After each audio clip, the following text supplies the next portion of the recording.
Hello, good afternoon everybody. I'm Chef Rob from APCA Malaysia. I'm a culinary chef here, if you don't already know. Today we are going to be making a Penang beef curry, okay? So the recipe that we posted, it gives a recipe for the paste, okay? Because here at the Academy we don't use processed food as much as possible. We try to make everything fresh, okay? So here is the paste that we have that I already made, okay? Because it takes a lot of blending, a lot of time to get that going. So the ingredients for the paste I have here already. So we start off with galangal, okay? We have fresh turmeric. We have some coriander stem, because the stem of the coriander is where most of the flavor is, not the leaf, okay? We have kaffir lime leaves. We have shallots, palm sugar, fish sauce. We have some candle nuts here. We have ground nuts or raw skinless peanuts, for anybody that doesn't know the term there. We have the belacan, which is shrimp paste, okay? We also have some cumin seed and some coriander seed, and finally lemongrass, okay? So the paste is very, very easy to make. All you need to do is just toast the cumin seeds, toast the coriander seeds, toast the ground nuts and the candle nuts with the belacan, okay? Belacan you can pre-roast in the oven, no problem. So after you've done that, you're going to chop everything up and you're going to put it inside the blender with some oil. Okay, on the recipe, the oil is 100 grams. Please increase it depending on the type of blender you're using or how thick you want the paste to be. You want it to be more watery, things like this, okay? So aside from that, we have some other ingredients here for the dish. So I'll start from here. We have fish sauce and we have palm sugar, which are going to be the seasonings, the basis for the dish, okay? We have coconut milk, carton, fresh, totally up to you, whatever your fancy is. We have more lime leaves here. We also have the beef, which for me I chose to use strip loin today. Whatever you choose to use is up to you. I just marinated with salt and pepper around 10 minutes ago. Okay, I don't season too far in advance because the salt's going to pull the moisture out from inside the beef, leaving us with tough, chewy beef at the end. Okay. And strip loin, yes, it's not the cheapest of cuts to use, okay? You can go cheaper if you wish to cook it for a longer time. But strip loin for me, I find is the easiest to cook for this dish because it's not too long. It's quite a quick dish, okay? So we have the red chili here sliced. We have the Thai eggplants, which I've soaked in water to stop them from oxidizing. We have cherry tomatoes. You can use stock or you can use water. For me, the paste is very fragrant, okay, so I've chosen to go with water today, just to keep the simplicity there. But if you wish to use chicken stock or vegetable stock, also can, no problem, okay? It will help to enhance the flavor, but again, it depends on whatever your type of flavor that you prefer from this dish. So that choice is up to you, okay? Like I say, we have the paste here as well, which I showed you earlier. And I just have some more kaffir lime leaves that I've just julienned a little bit there to leave for garnish on the top at the end, okay? So it's a very, very simple dish. We're just going to start by heating up the pan now. Around a medium heat, if you're using an induction cooker, okay, like the ones you have at home, around heat 5 is more than enough, okay? You can preheat a short while also. And then we're going to add some more cooking oil, just a little bit, to help with the sticking. And then we're going to start with our paste first. Okay, now again, for me, I prefer to start with a cold pan because that way the heat will get through to the paste much easier, more evenly. And that way you will get the flavors coming out naturally. They're not going to come out at a high heat where some things may get trapped, okay? For anyone that doesn't know, actually, when you are cooking, flavors will be trapped inside the cells of any product that you have, okay?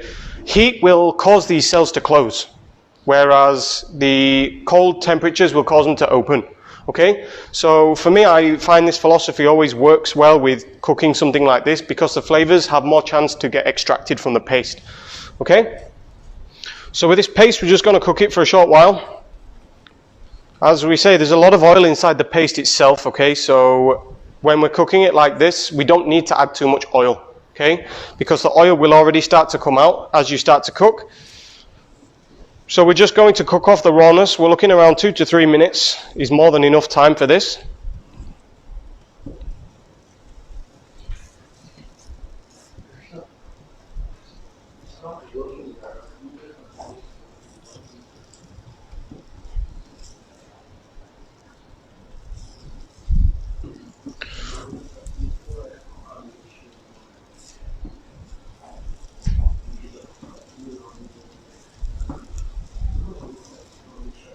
Okay, so once you start to get some fragrance from this, you can see that the oil is splitting from the pan, okay? Inside the pan, sorry, you can see the oil coming out from the paste. So for us, this is what we're looking for. We're happy with this. So we smooth it out. We take the coconut milk and we pour on top of the paste. Okay, and we're just going to mix that in there. Now for this curry, it's not really that spicy, okay? It's very mellow, actually quite a sweet curry. And traditionally it's made using chicken. Okay, people will actually take a big stock pot of some sorts. They will put a whole chicken inside and they will just cook the chicken inside here like that. But for us, I prefer the beef actually. The sweetness of the curry goes very well with the beef.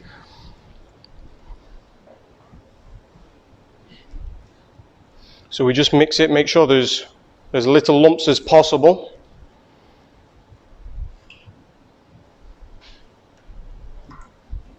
Okay, so once we have that, we're going to take our beef and we're going to put our beef inside.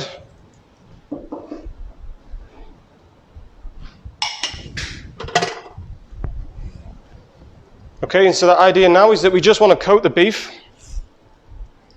We're not looking to fully cook it now because, of course, we're going to cook this curry for a while. We need to boil it for a while. Okay, so coated the beef. I'm just going to increase the heat now to around 7 or 8. And we can move on. Okay, so the next thing is you're going to add your stock or your water inside.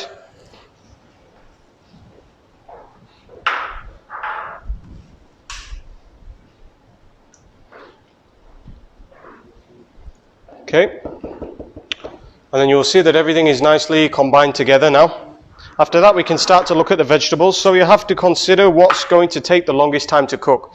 Okay, the eggplants themselves are quite hard and we don't want them to turn mushy. Okay, so we're going to put them in first. And also the chilies, they're quite hard to cook, so we can put them in quite shortly afterwards. Now, because the paste itself has already got the kaffir lime leaves in, we don't need to add them so early. Okay, if we put them in so early, the flavor is going to be really, really strong. It's going to be unbalanced. Okay. So the first thing I'm going to do is just drain. And then I can put my eggplants inside.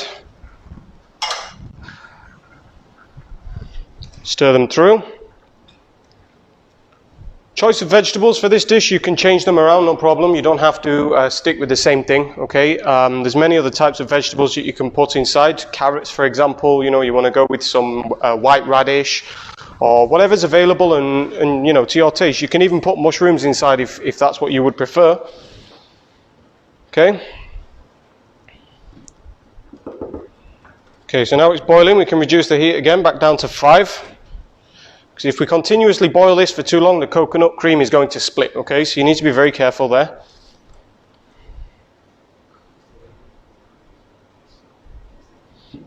And we need this now to simmer for a while to get the eggplant started with the cooking. Also, we need the curry to really thicken up, okay? The idea of putting the water in is to help with the cooking of all the vegetables and everything. And so that you can adjust the consistency to your own liking. Because of course with the paste and the coconut milk it's going to be very thick, very heavy. So we dilute it down and then we can continue to cook with it. Okay, so after a minute or so I can put my chilies inside now. So the chilies are going to help to give some spiciness.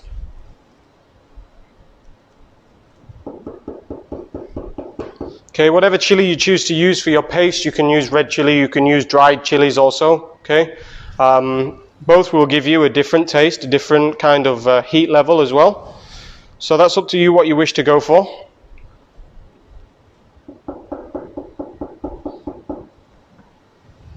And so we only have a few ingredients left. I'm going to add my kaffir lime leaves in now because it's not too long before the end of the cooking process.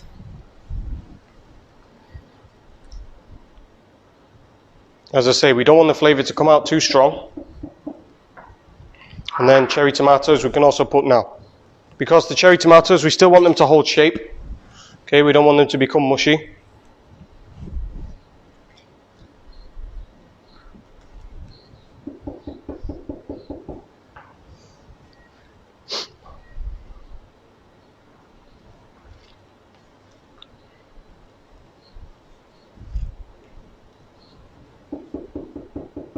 Now the texture of this dish is up to you. For me, I don't want it to be too thick, okay? Because if it's too thick, then it's not going to be too nice, you know, because it's rich already. If it's too rich and creamy, it's not going to complement how the flavors are inside the dish, okay? So for me, the curry will be a bit watery, which is how I like it. And it's very good to serve with rice of any kind. Okay, so next, palm sugar inside. You'll notice with this, we don't season with salt, pepper or anything, okay? We let the flavors of the ingredients themselves take hold there.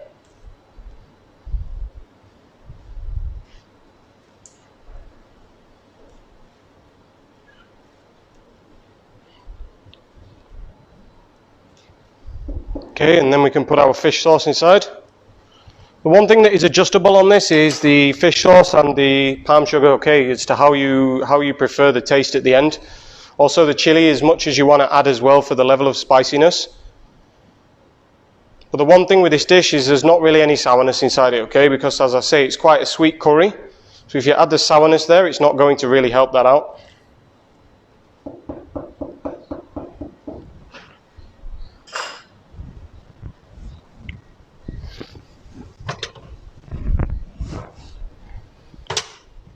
Okay, and then we can get ready for plating.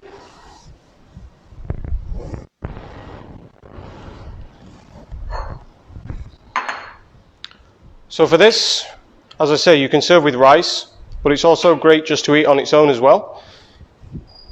Okay, so we can kill the heat now, and then we can start to plate up.